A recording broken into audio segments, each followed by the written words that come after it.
What's up, guys? Radha Gupta here from Internal Combustion.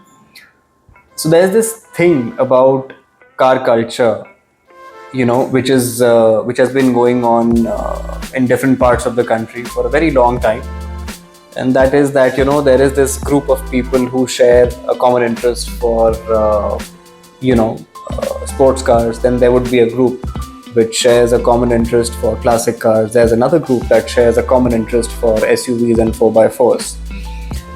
But recently, I went for an underground car meet, a car gathering, a car enthusiasts gathering, if you're to put it that way, which was organized in a fairly well way by Cars of Hindustan. It's another automotive enthusiasts community. And I realized one thing. I realized one thing very, very deeply. It's not about the money. It's not about the price tag. It's not even about the horses under the hood. It's about the joy that people have, the enthusiasts have, of driving on an open road. It's about the thrill which a human being gets, the car enthusiast gets, out of that engine's roar. It's the thrill, it's the feeling of thrill and sheer adrenaline that a person feels, when you hear those engines roar, when you hear those tires squeal, when you see somebody doing a burnout, when you see somebody doing a slide. It's the common passion of these automotive enthusiasts, regardless of which car is it, what car is it, what's the price tag, how many horses are there under the hood. It's just something else which probably even I am unable to comprehend right now, because as and when I speak, I'm already getting goosebumps because I'm super excited to give you the footage of what I had experienced there.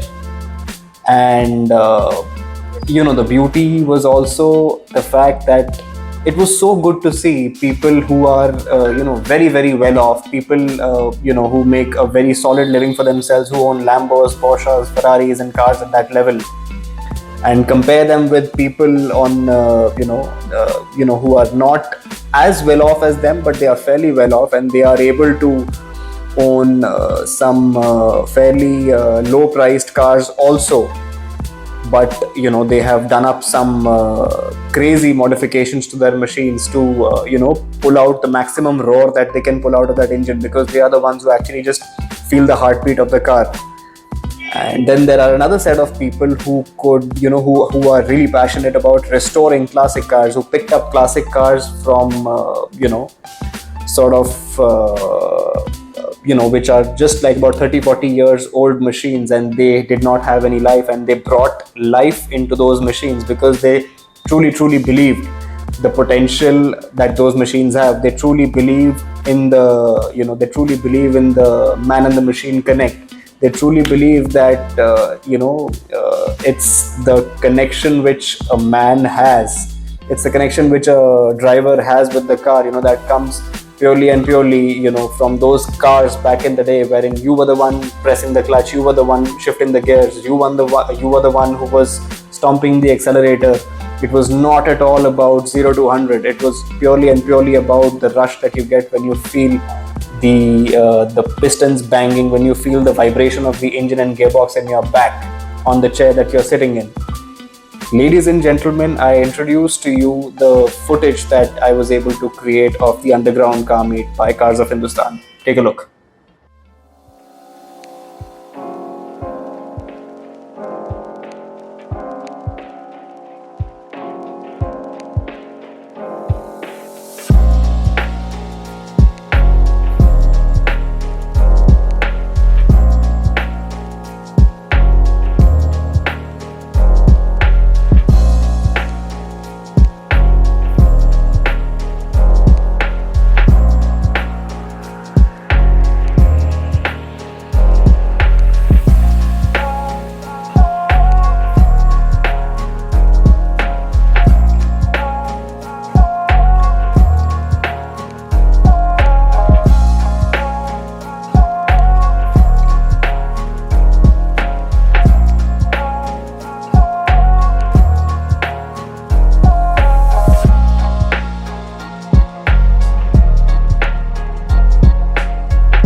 considering the fleet that you have, you've got a Swift, you've got a Lancer, you've got AMG GT, and GTR, and you've got a 911 Turbo and a GT3. Turbo and a GT3. Yeah. So when was it that you realized that these cars are much more than a machine to you? See, I've known this for a long time. You know, if something can make your heart beat faster, plant a smile on your face, it's not a machine. It's a friend. It's something you look up to. Cars have been love of my life, and they'll be continue to. When did this spark come in you? When did you realize that cars is my thing? 1979. Was that when you were born? No, I was 3 years old, and I saw a beautiful dark blue Mercedes, and have been in love with cars ever since.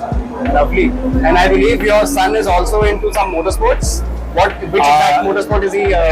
My son is racing single seaters in International Racing Championship. Oh, wow. He's racing on JK FLG 1300s and the MRF series.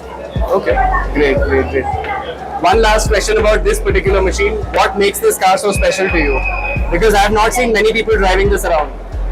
Well, you got a very zesty 2-liter turbo engine, and we've got a lot of mods coming in. And I think this car was made to be a beautiful blank canvas, on which you can add on. You can add on to power. You can add on to a lot of knickknacks, which bring the which is very difficult to express it in words, but adds soul to the car. Yeah. It adds a connect between you and the car, and I think this is apple of my eyes, so it is yellow.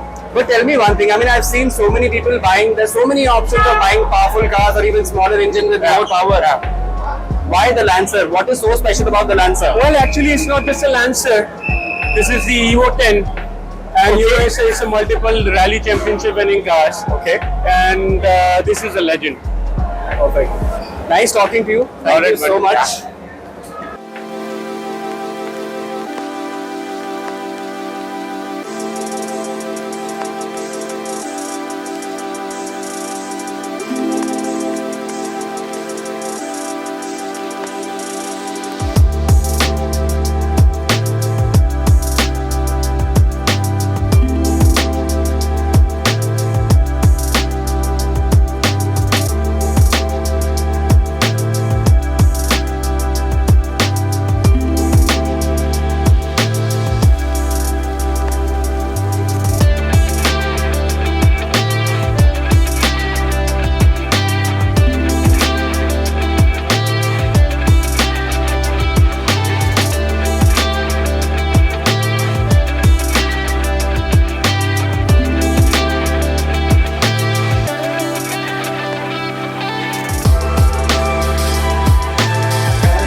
Today we're not just at a car meet, we're at a gathering of kindred spirits, where the love for the automobile is our common language.